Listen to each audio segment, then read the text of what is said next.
Selamat datang di channel Sang Murid, channel inspirasi, motivasi, lagu, serta renungan hidup.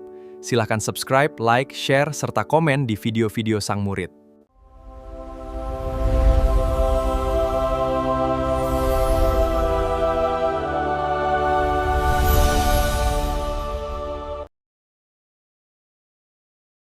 Di video kali ini, akan dibongkar rahasia iman Katolik tentang perdukunan yang selama ini mungkin kita tidak tahu.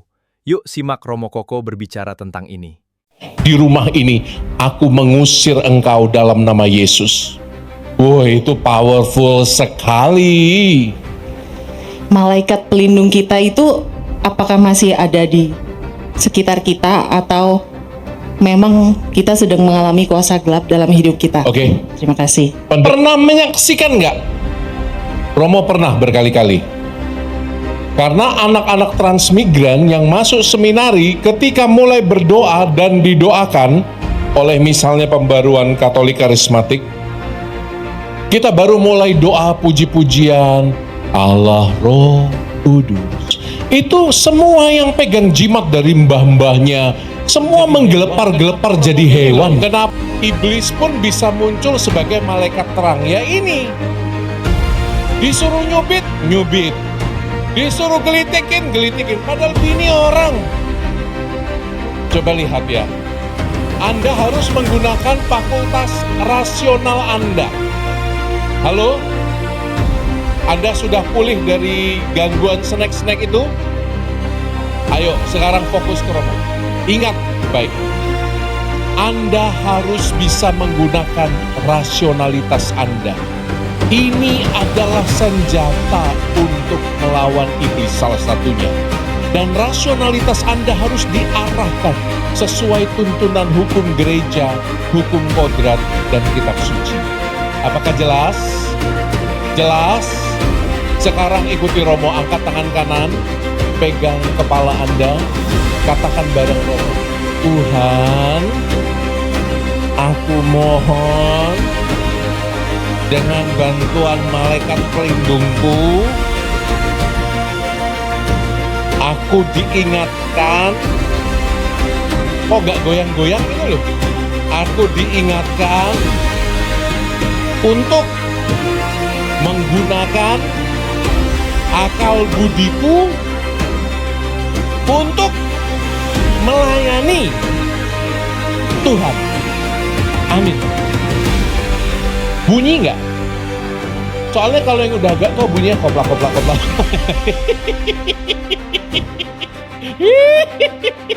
Kayak pokat. Oke, sekarang 3 pertanyaan. Kita akan selesai jam 9. 3 pertanyaan. 1. Ada banyak. 3 pertanyaan, silakan. Anda harus menunjukkan semangat supaya Romo bisa memilih. Ya, laki-laki yang di belakang, pria muda itu di belakang. Siapa lagi? Yang duduk jangan harap bisa dipilih. Ya, ada yang sudah nari-nari Bali, baju hijau yang lain di sana. Iya, itu Nyi Roro Jonggrang itu. Satu lagi, saya kasih anak muda dulu ya. Juga pakai warna hijau pastel itu. Ya ampun, hari ini ibu-ibu sabar. Ini baru termin pertama. Langsung panitia. Ya, nama. Selamat malam Romo Koko. Perkenalkan nama saya Hilary Sawan dari Paroki Pilar Mas. Saya ingin cerita pengalaman. Owen ya? Ya, Owen, betul. Pertanyaannya Owen. Apa makna Bunda Maria menginjak kepala ular? Iya, terima kasih Owen. Romo langsung jawab ya. Pertanyaan ini bagus sekali. Tepuk tangan untuk Owen. Kisah kejadian, ada yang tahu? Ketika Allah ngomong sama si ular itu, engkau akan menjalar dengan perutmu. Untung saya bukan show ular ya. Romo kalau show ular mungkin juga jungkit Romo. Aduh berat. Perutnya kalau gede gini untuk tiarap susah. Waktu pembaruan kaul itu paling susah Romo kalau tiarap itu. Gak bisa napas. Waktu Jumat Agung kan Romo-Romo langsung tiarap tuh. Ingat gak? Oh kemarin saya terasa betul ya. Jungkit gitu. Selain hukuman kepada ular itu dia akan menjalar dengan perutnya, Tuhan mengatakan apa dalam kitab Kejadian? Aku akan mengadakan permusuhan antara keturunanmu dengan keturunan perempuan ini. Perempuan ini akan meremukkan kepalamu. Tuh. Jadi kita tadi sudah belajar, sebetulnya Romo nggak perlu jawab lagi ya. Kalau dosa Hawa dimulai dari kesombongan di Taman Eden, kok Taman Getsemani toh Mbah? Hawa kok masuk Getsemani gitu. Eden Mbah, Eden. Taman Eden. Lalu nanti siapa yang akan menginjak kepala ular itu? Hah? Apa? Keturunannya yang akan jadi musuh si ular ini. Siapa? Yesus. Jadi setiap patung Bunda Maria yang menginjak kepala ular itu bukan karena Marianya yang hebat, tapi karena dia mengandung Sang Sabda dengan ketaatannya, dan Sang Sabda itu taat. Dia menjelma menjadi manusia dalam ketaatan. Pada waktu yang paling indah, dia nanti akan memberikan tubuhnya di atas kayu juga dalam ketaatan. Jadi saya selalu membayangkan yang meremukkan kepala ular itu bukan hanya Maria, tapi Sang Firman juga yang ada di kandungan Maria. Maria tanpa Sang Firman hanya manusia biasa, sama seperti kita. Oke? Apakah menjawab, Owen? Owen? Hai. Oke, pertanyaan kedua. Maaf Romo. Ya? Oh iya, Nyai Roro Kidul ini ya. Nama saya Wahyu Romo. Nama Wahyu Romo. Ibu Wahyu. Gini Romo, saya mau tanya, ada hubungannya apa mimpi dengan kuasa gelap? Ada. Sudah. Ya, dulu. Pertanyaannya itu, adakah hubungan antara mimpi dan kuasa gelap? Ada. Hah? Yang tak jelasin ya. Ada seorang ibu bermimpi suaminya memberikan cincin berlian di hari ulang tahun perkawinan. Lalu si ibu ini pagi-pagi komplain kepada suaminya, "Papa, ini kan hari ulang tahun perkawinan kita. Mama semalam mimpi Papa membelikan cincin berlian yang besar sekali. Apa kira-kira artinya, Papa?" Lalu si suami dikasih kode begitu, gak enak dong dia. Dia pulang kerja sorenya bawa bungkusan yang bagus. Tulisannya Tiffany & Co. Istrinya sumringah, "Papa sangat peka, Papa sangat sensitif." Begitu dibuka kadonya, isinya apa? Buku Tafsir 1001 Mimpi.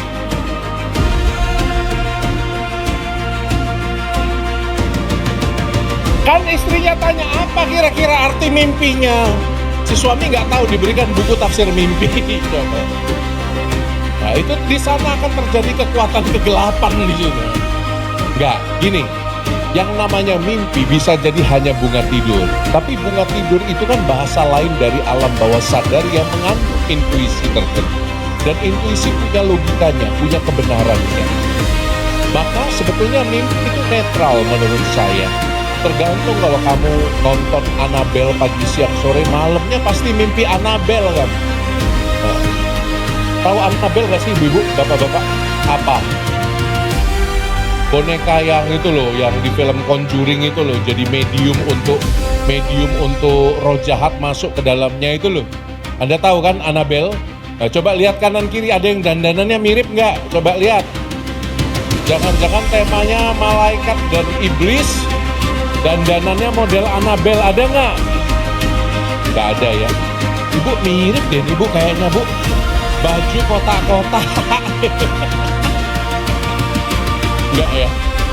Jadi mimpi itu netral pada dirinya menurut saya. Tergantung Anda alam bawah sadarnya itu apa.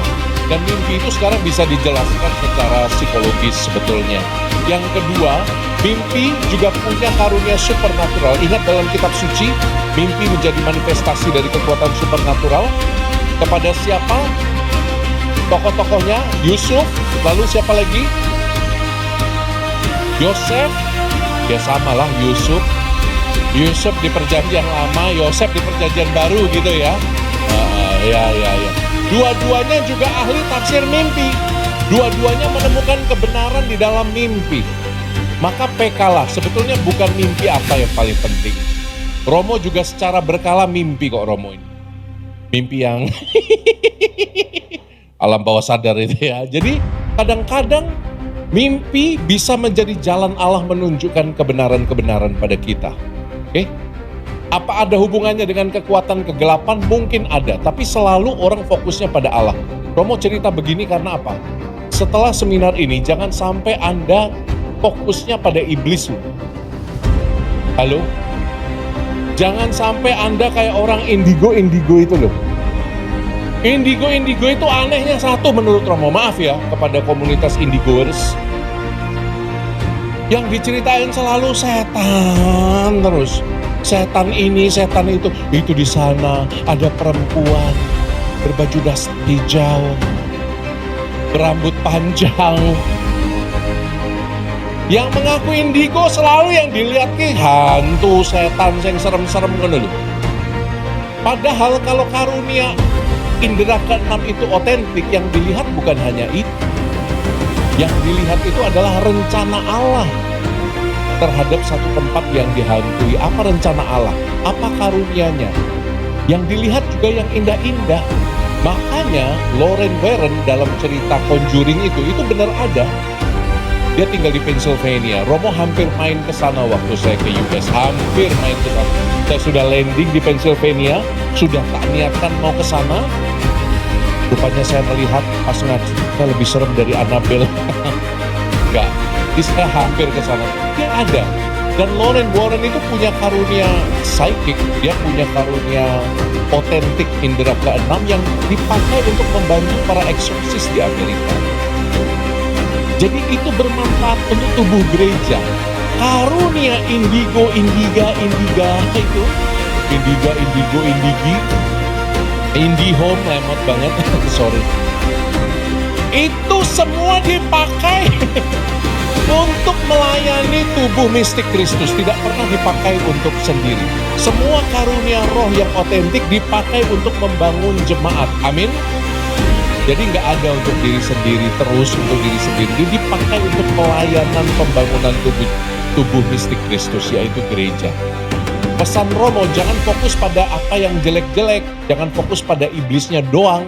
Anda lihat ada banyak rahmat Tuhan yang hadir dalam diri Anda, yang menolong Anda tanpa Anda sadar. Amin. Halo, amin. Udah mulai ngantuk, amin. Pertanyaan berikut. Mana yang dipasang ini? Iya, silakan. Selamat malam Romo. Malam. Nama saya Prayang. Rayang. Oh, Pakai NG. Prayang. Bukan selalu susah, maaf ya namanya. nggak apa-apa. Gimana Kuyang? Oh, kok daripada tak panggil Ayang gitu malah lebih repot. Sudah biasa Romo dipanggil Prayang. Oke. Kancingku lepas malah. Oke. Saya pertanyaannya sebenarnya cuma simpel, tapi saya mau kasih preface sedikit. Langsung pertanyaan ini bukan sharing. Sorry. Oke. Ketika kita sedang mengalami kemalangan atau istilahnya apes gitu ya Romo,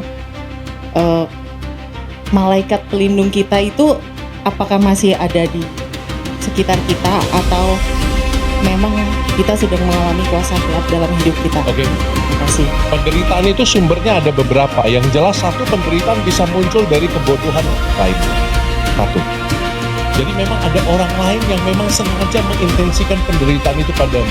Sering kamu jumpai orang yang menyakiti kamu? Sering kata-katanya tajam, tindakannya kasar. Pernah ketemu orang macam ini? Pernah? Halo, yang lain pernah? Yang sengaja berbuat jahat pada Anda? Pernah. Yang sengaja backstep Anda dari belakang, tikam. Di depan sih manis. Pagi. Tapi di belakang, step, tikam Anda dari belakang. Pernah ketemu orang-orang macam itu? Ya, Kita doanya apa kalau ketemu orang macam itu? Ya Bapa. Ya Bapa. Musnahkan atau ampuni? Tak kasih tahu ya. Ada doa yang sangat powerful. Saya pernah lihat Bruder Belanda. Bruder Belanda itu rosarionya cepet banget. Manik-manik rosarionya pindah cepat sekali. Ketika saya ikuti dari belakang, hanya dia doanya begini, sudah sepuh sih. Salam Maria sampai mati, amin. Salam Maria sampai mati, amin. Salam Maria sampai mati, amin. Itu gua juga bisa. Saya bisa 10 kali rosario. Kalau cuman salam Maria sampai mati, amin. Dalam perjalanan itu doa mujarab untuk kalau Anda punya tetangga yang menjengkelkan. Kelilingi rumahnya rosario. Salam Maria sampai mati, amin. Enggak. Bercanda ya, bercanda, jangan. Apa doanya? Apakah itu karena malaikatmu tidak di tempat, atau karena iblisnya sedang high on demand, atau apa? Enggak. Kadang-kadang memang penderitaan terjadi karena ada kebodohan orang lain yang tidak mengenal apa rencana Allah, tapi dia murni ingin menyakiti hati. Itulah yang kita sebut sebagai, maaf, kebodohan. Karena dia tidak tahu apa yang dia lakukan. Anda hanya bisa menerima dan mengampuninya, walaupun berat. Jelas? Itu yang pertama. Kedua, ada penderitaan-penderitaan yang memang kau sebabkan sendiri. Kayak saya tadi, saya sudah tahu naik sepeda belum pintar, tapi saya ke jalanan besar. Itu kan saya meletakkan diri pada pencobaan. Lindaslah aku. Ada orang-orang yang seperti itu karena kebodohannya sendiri mendapatkan penderitaan. Yang ketiga, ada yang memang nggak kau pilih.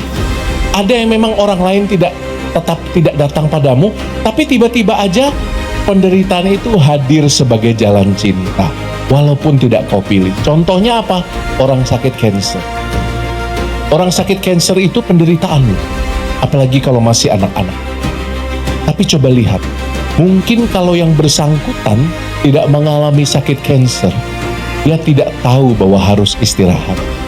Mungkin kalau tidak sakit kanker, yang bersangkutan mungkin nggak tahu bahwa pasangannya sungguh mencintai dia.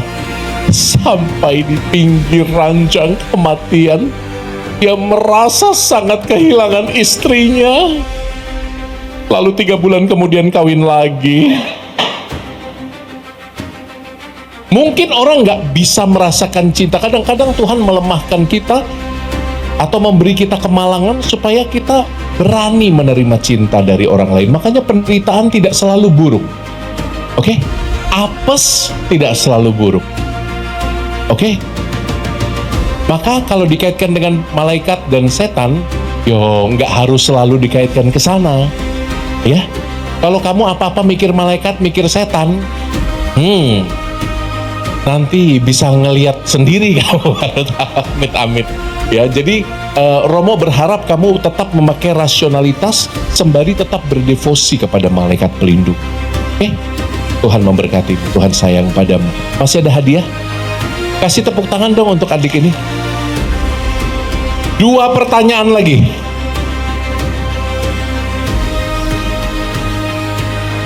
Waktunya sampai jam berapa panitia? Udah jam 9.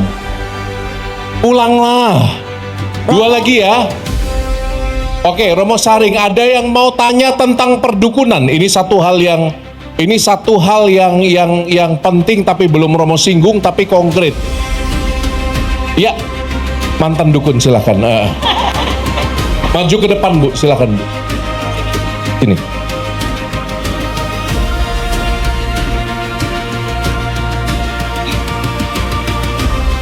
Selamat malam Romo, saya Desi. Ini dukun kok modern sekali. Nggak, tadi kan nggak boleh sharing kan ya, jadi saya langsung aja.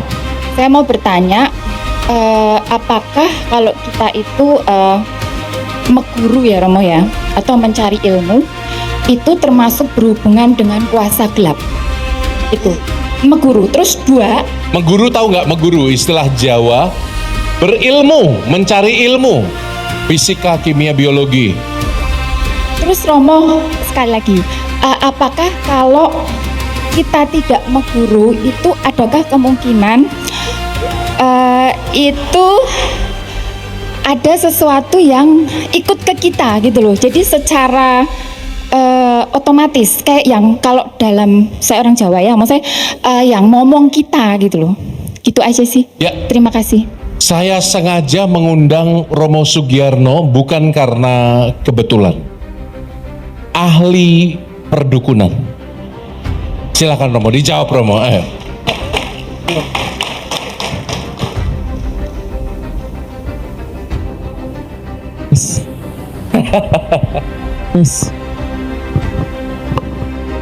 Biasanya di daerah perantauan ketika tidak ada pegangan atau jaminan, banyak orang Jawa di daerah Sumatera mencari pegangan, termasuk orang Katolik.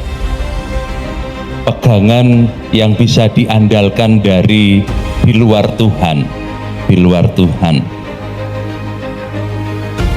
Termasuk orang Katolik.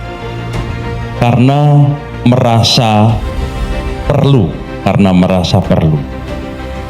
Tetapi saudara-saudari, ketika kemudian orang-orang ini mengenal Kristus semakin dalam, semakin dekat, mereka tahu bahwa tidak ada kekuatan lain yang lebih besar daripada Kristus, terutama karena rahmat baptisan yang kita terima dan juga rahmat imamat yang diterima oleh setiap imam.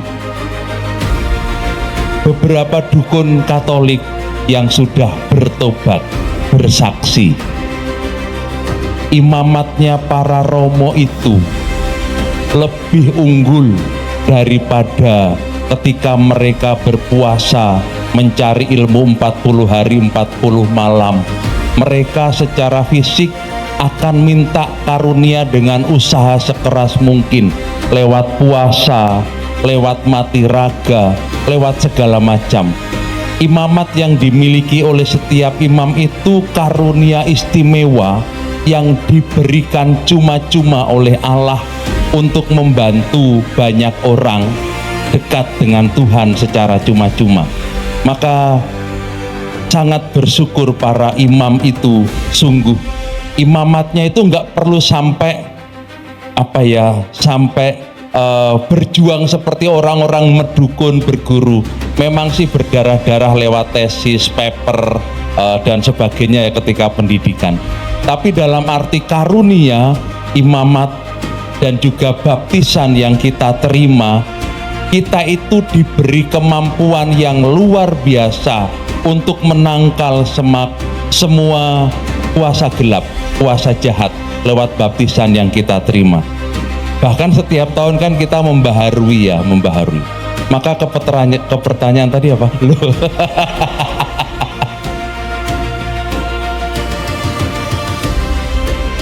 Kalau kita ngelmu, kalau kita meguru di luar Tuhan, tentu saja ada resiko, ada akibat yang bisa jadi akan kita tanggung. Kalau kita ngelmu dengan Tuhan, kita mendapat kasih karunia, mendapat belas kasih, mendapatkan kesabaran, ketika kedamaian, ketenangan. Kalau kita ngelmu dengan sesuatu di luar Tuhan, itu tidak akan kekal ketenangan yang dimiliki, kedamaian yang didapat, kebahagiaan hanya akan pura-pura. Karena kebahagiaan yang sejati, menurut kesaksian para dukun, boleh yakin dan percaya sungguh hanya ditemukan di dalam Kristus. Demikian Romo. Jangan duduk dulu Romo, luar biasa. Kita kasih tepuk tangan. Saudari-saudara, Anda yang familiar dengan ini tayangan orang kesurupan ada nggak? Zaman dulu tuh ada tuh. Kesurupan apa, jadi macan, jadi monyet, terus jadi apa macam-macam. Pernah lihat? Pernah? Pernah menyaksikan nggak? Romo pernah berkali-kali. Karena anak-anak transmigran yang masuk seminari ketika mulai berdoa dan didoakan, oleh misalnya pembaruan Katolik karismatik, kita baru mulai doa puji-pujian Allah Roh Kudus. Itu semua yang pegang jimat dari mbah-mbahnya, semua menggelepar-gelepar jadi hewan. Ingat ya, teman kita ya, ada yang pegang ilmu ular ya Romo ya. Apa yang terjadi dengannya? Cerita Romo, cerita. Apa yang terjadi dengannya? Angkatan kami termasuk banyak, jadi sekali lagi yaitu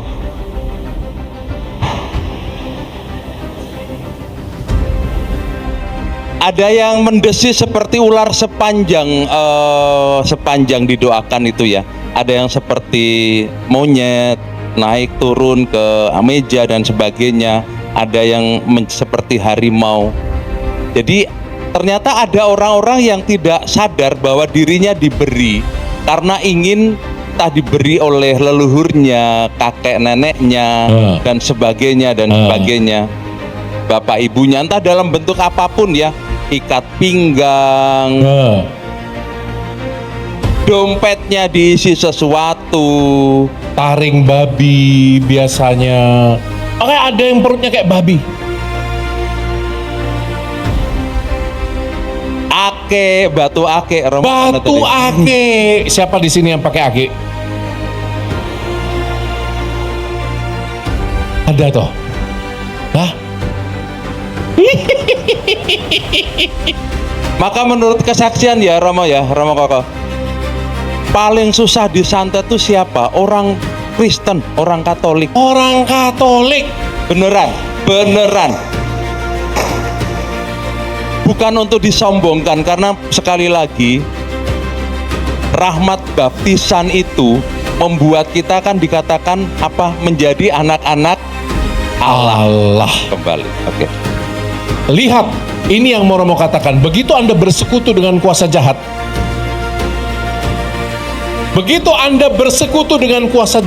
martabat keputraan Anda diturunkan serendah-rendahnya menjadi hewan. Itu loh kenapa orang yang kesurupan itu selalu mengambil rupa seperti hewan. Anda tahu, dan iblis paling senang walean-walean seperti ini, kebalikan-kebalikan itu loh. Kalau jam 3 sore putra manusia wafat di kayu salib, jam 3 malam biasanya dimulai gangguan-gangguan si jahat itu. Berkali-kali Romo sudah pernah rasakan itu. Kalau sudah mulai mengajar tentang Ekaristi, Bunda Maria, tepat jam 3 itu tiba-tiba kamar yang ada kaca itu digedor, dok. Atau kadang air di kamar mandi hidup sendiri. Hidup benar-benar hidup. Saya pikir cuma suara. Mungkin saya congek sebelah ya, mungkin. Tapi benar hidup airnya coba. Gimana nggak merinding? Bed saya digoyang-goyang. Kuat ya Romo ya.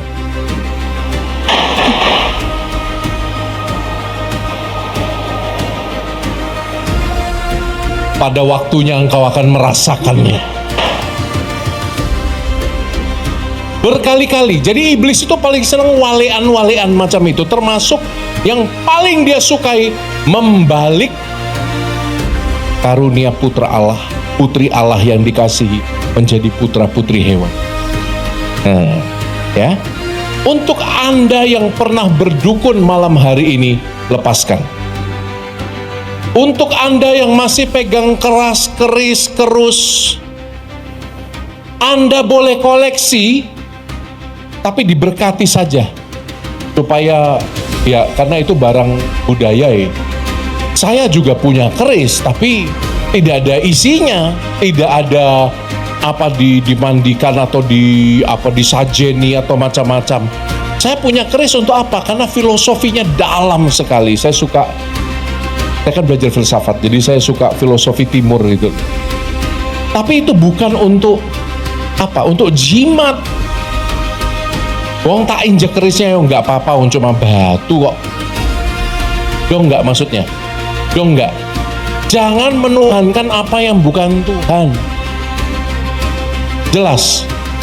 Batu mbok sembah, mbok cium-cium, mbok kasih minyak, seolah-olah kamu sapa sebagai Mbah, mengke Mbah, kalau ada yang sakit Mbah tolong disembuhkan Mbah. Nah,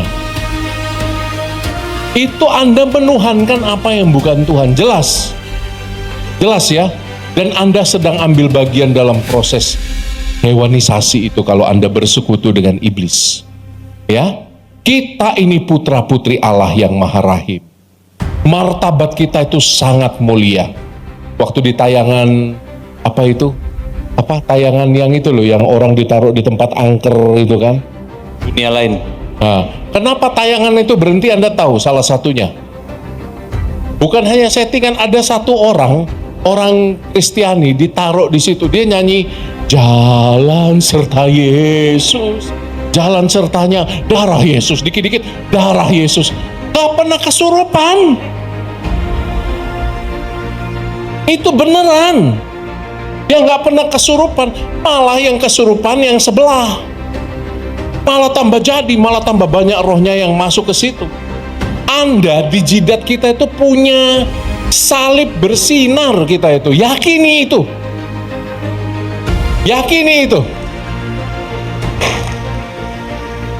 Apalagi ini rahasia lain, Romo. Ini rahasia lain untuk yang sudah menikah, yang disatukan sakramen pernikahan, angkat tangan. Kalau bawa pasangannya boleh pegang pasangannya, angkat berdua. 1, 2. Lihatlah pasangan-pasangan yang menderita ini. Lihat. Lihat. Enggak. Apa yang mau Romo katakan? Lebih-lebih Anda yang punya martabat sakramen perkawinan. Tadi kan Romo cerita yang imamatia dan amin. Kita para Romo untuk melayani mempelai Kristus, yaitu gereja Anda semua ini mempelai kami. Kami melayani Anda dengan memberikan sakramen-sakramen.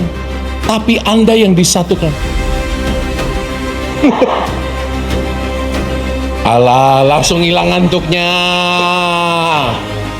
Anda yang disatukan dalam karunia sakramen perkawinan, Anda itu punya power kalau Anda reclaim. Misal, Romo kasih contoh, rumah Anda tidak tentram, Anda merasa panas, kok seperti ada yang lain di rumah ini. Apalagi kalau malam di atas jam 1 mulai terdengar gitu. YouTube saya.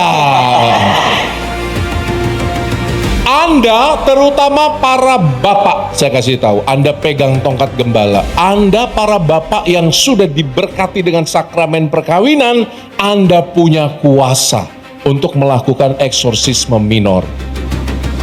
Anda harus doa, maju dulu ke depan dan katakan, dalam kuasa sakramen perkawinan yang menjadikan aku suami dan ayah di rumah ini, aku mengusir engkau dalam nama Yesus.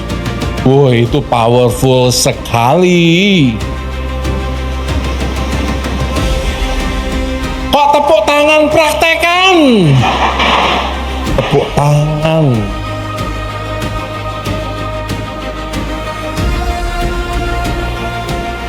Apa? Atas kuasa sakramen perkawinan yang diberikan kepadaku dan menjadikanku suami dan ayah atas rumah ini, bateraiku mulai habis, guys. Doanya, atas kuasa yang diberikan Allah kepadaku dalam sakramen perkawinan yang menjadikanku suami dan ayah atas rumah ini, aku mengusir engkau roh-roh kenajisan dan roh-roh kegelapan dalam nama Yesus. Jadi Anda harus reclaim sakramen perkawinan Anda. Anda punya kuasa luar biasa, para bapak. Anak Anda sakit, datang pada anak Anda. Doakan dia atas kuasa yang diberikan kepadaku oleh Allah sebagai dalam sakramen perkawinan sebagai ayah atas anakku, sebut namanya, atas anakku Agustinus Sugiarno. Aku memerintahkan engkau untuk sembuh. Duduk. Oke. Thank you Romo Sugi sharingnya. Apakah jelas bapak-bapak? Anda punya kuasa untuk mendoakan, tentu setelahnya dibawa ke dokter. Tetapi itu tidak berarti bahwa Anda tidak bisa. Semua penelitian menunjukkan kalau punya iman ya, dan Anda menularkan iman itu energi. Saya sangat yakin doa mama saya menyelamatkan saya dari pelukan perempuan. Ada sudah berapa itu? Sudah berapa perempuan saya patahkan hatinya?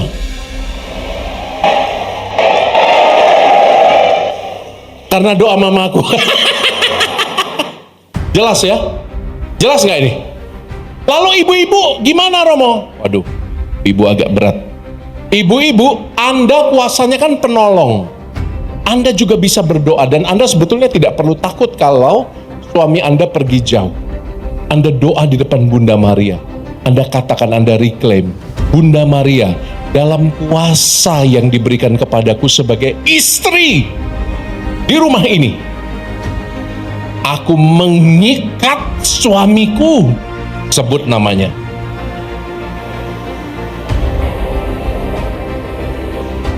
Supaya ia hanya setia kepadaku tulang rusuknya. Amin. Ikat sampai biru.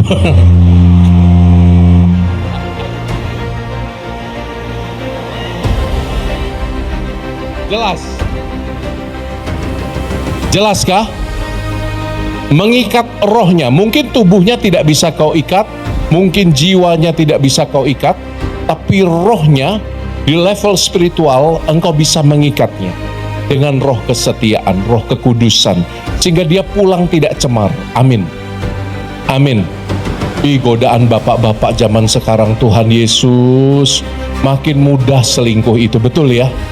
Micet di mana-mana, coba bayangkan.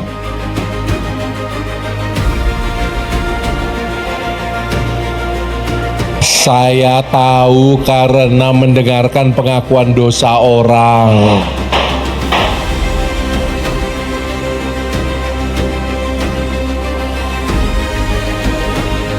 Jadi hati-hati ya.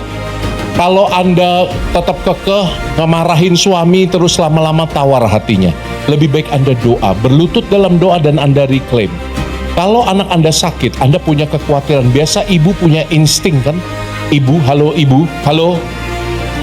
Ibu punya insting kalau anaknya lagi nggak baik-baik saja dan Anda terhalang oleh jarak dan waktu, kirim malaikat pelindungmu. Malaikat pelindungku, aku meminta tolong kepadamu, engkau yang tidak terbatas jarak dan waktu, kunjungilah anakku, lindungilah dia, peluklah dia kalau dia sedang sakit. Itu doa yang sangat powerful. Amin. Amin. Rasakanlah, praktekkan, jangan cuma amin, oman, amin, oman, amin. Praktekkan. Udah ya, udah malam.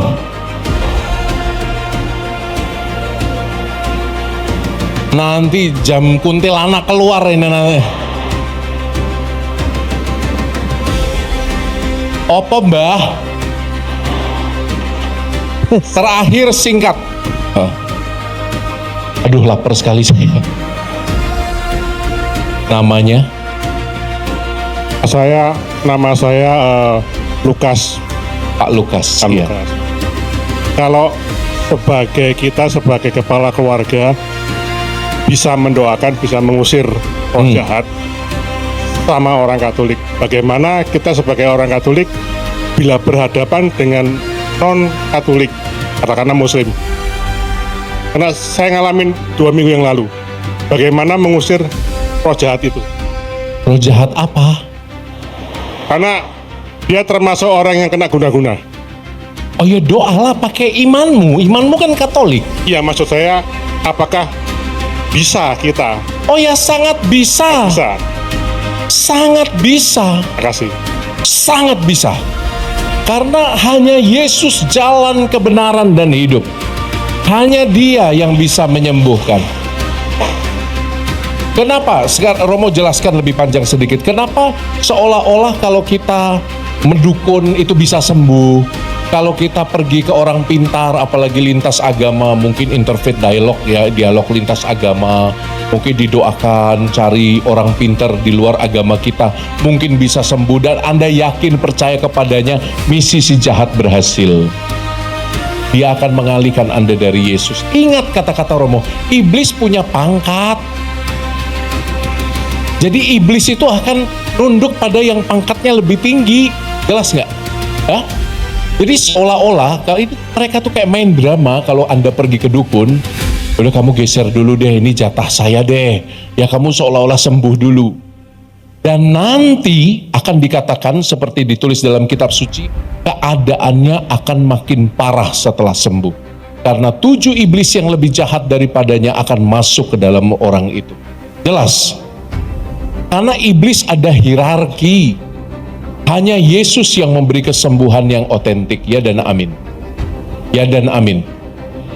Karena Yesuslah jalan kebenaran dan hidup. Peganglah dia. Oke? Dan apapun agamanya, bahwa rosario itu sangat membantu. Siapa di sini yang rosario tiap malam? Halo?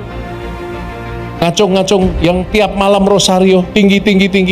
Setiap malam rosario, tinggi. Bagus. Anda tidak jauh dari kerajaan Allah. Mau cepat masuk? Enggak ya. Dekat. Orang-orang, kenapa iblis takut sama rosario? Kenapa iblis benci sekali sama Bunda Maria? Karena dia manusia biasa. Dia manusia biasa seperti kita dan saya dan Anda. Dia manusia biasa kayak kita ini loh. Ya daging, coba Anda pegang daging Anda. Bunda Maria tuh kayak kita, tapi dia begitu rendah hati sampai membiarkan Allah menggunakan segalanya. Itu sebabnya iblis benci banget. Di semua sesi eksorsisme, kalau nama Maria mulai dimunculkan, itu iblis meledaknya itu gila-gilaan.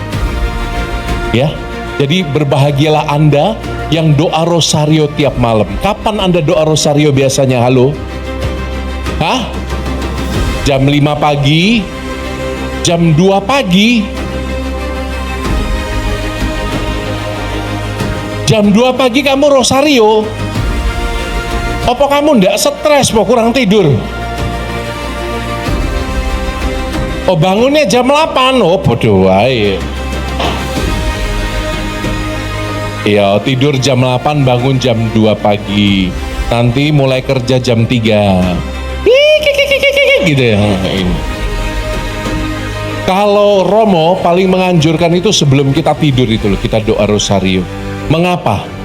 Kalau nanti kita mati, pas tidur itu kita nggak bangun lagi, kita dipanggil ke surga, nama terakhir yang keluar dari mulutmu itu nama Bunda Maria. Opo ndak elok banget toh? Iya toh? Makanya doanya sampai mati, amin. Terakhir yang keluar dari bibir kita ya nama Bunda Maria apa ndak bagus? Bagus ndak? Bagus. Makanya doa rosario tiap malam itu loh penting sebelum tidur untuk kebaikan gigi dan gusi. Supaya ketika di peti Anda senyum gitu loh. Makanya kan ya namamu Maria, Bunda yang ku cinta, merdu menawan hati. Yang pura-pura hati-hati. Segala anak patutlah nama itu hidup.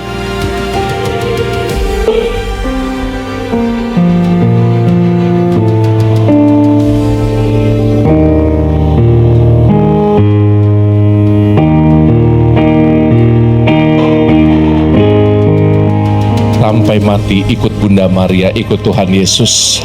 Selamat malam, Tuhan memberkati Anda semua.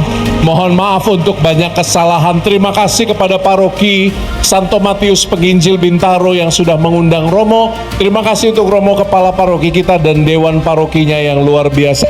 Tepuk tangan mereka semua.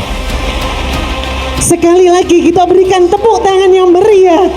Terima kasih Romo Koko yang sudah hadir dari Palembang untuk kita semua. Jika menurut kamu video ini berguna bagi kamu, silahkan bagikan video ini ke saudara, teman, dan orang-orang yang membutuhkannya. Tuhan Yesus memberkati.